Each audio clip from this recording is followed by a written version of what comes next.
వందనాలండి. ఈరోజు జూన్ 13 ప్రార్థనాపరుడైన ఏలియా గురించి కొన్ని విషయాలు జ్ఞాపకం చేసుకుందాం. యాకోబు 5:17-18లో ఏలియా మనలాంటి స్వభావం కలవాడే మనుషుడే. వర్షింపకుండునట్లు అతడు ఆసక్తితో ప్రార్థన చేయగా 3.5 సంవత్సరముల వరకు భూమి మీద వర్షింపలేదు. అతడు మరలా ప్రార్థన చేయగా ఆకాశం వర్షమిచ్చెను, భూమి తన ఫలమునిచ్చెను.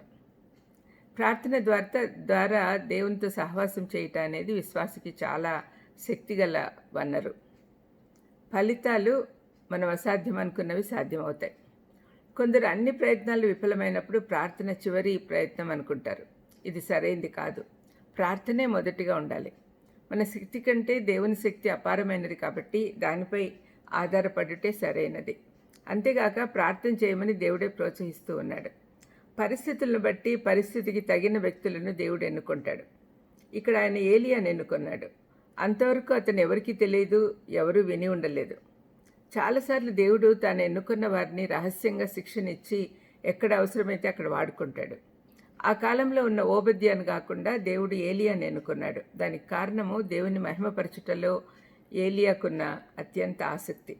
అంతేగాక దేవుని మాటపై, శక్తిపై అతనుకున్న సంపూర్ణ విశ్వాసం. దేవుడు అతన్ని ఒక ప్రమాదకరమైన సందేశం పంపుటకు కావలసిన ధైర్యం ఇచ్చి పంపాడు. ఏలియా యొక్క జీవితము గమనించండి. అతని నేపథ్యం చాలా సామాన్యమైంది. మనుషులు చదువుకునే స్కూళ్ళల్లో అతను చదువుకోలేదు. అతడు మనలాంటి స్వభావం గలవాడే. అతని పరిచర్యలో అంత ఆశ్చర్యకరమైన అద్భుతాలు జరుగుతూ వచ్చాయి. అన్నిటికంటే అతని ముగింపు మరింత నాటకీయంగా ఉంది. ఒక తుఫాన్లాగా వచ్చి ఒక గాలి దుమారంలాగా వెళ్ళిపోయాడు. అతని జీవితం నుండి నేర్చుకోవాల్సిన పాఠాలు చాలా ఉన్నందున రాబోయే 5 రోజులు అతని గురించి ధ్యానించుకుందాం. చాలా పనులు చేశాడు, కానీ అన్నింటిలో ప్రాముఖ్యమైనది అతని ప్రార్థనా జీవితం. ఏలియా దినాల్లో ఉన్న పరిస్థితిలో ఎవరైనా చేయగలిగింది ప్రార్థన ఒకటే. ఓర్పుగా నిరంతరం ప్రార్థిస్తూ రహస్యంగా దేవునితో సహవాసం చేయాలి. అతను హృదయపూర్వకంగా ఆశించిన దాని కొరకే అడిగాడు, ఆసక్తితో ప్రార్థించాడు. అతని ప్రార్థనలో యథార్థత ఉంది. ప్రార్థనే ఏలియా యొక్క విజయ రహస్యం.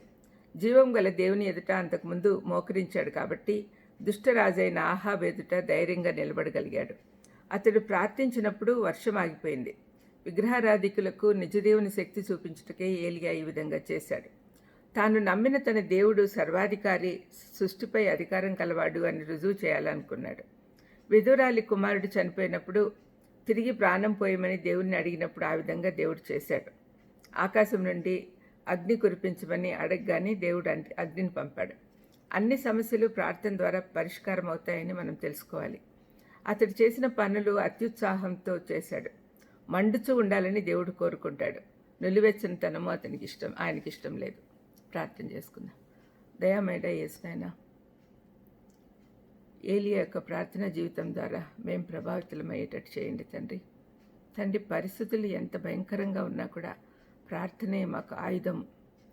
మీతో సంబంధం కలిగి ఉండడం, మీతో మాట్లాడడం ఎంత ప్రాముఖ్యమో మా జీవితంలో మేము తెలుసుకునేటట్టు చేయండి తండ్రి.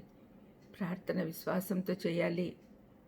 తప్పనిసరిగా ఆసక్తితో చేస్తే తప్పనిసరిగా జరుగుతుంది అనే విశ్వాసం మాలో పెంచమని వేడుకొంచున్నాం. ప్రస్తుతం ఇక్కడ నెలకొన్న పరిస్థితుల్లో కూడా తండ్రి, ప్రార్థన తప్ప ఇంకా వేరే ఆయుధమే లేదు. ప్రార్థన అందరం చేసి తండ్రి పరిస్థితులు అనుకూలపరచుకోగలిగే శక్తిని మాకు అనుగ్రహించమని యేసుక్రీస్తు నామమున వేడుకొంచున్నాం తండ్రి. ఆమెన్. God bless you.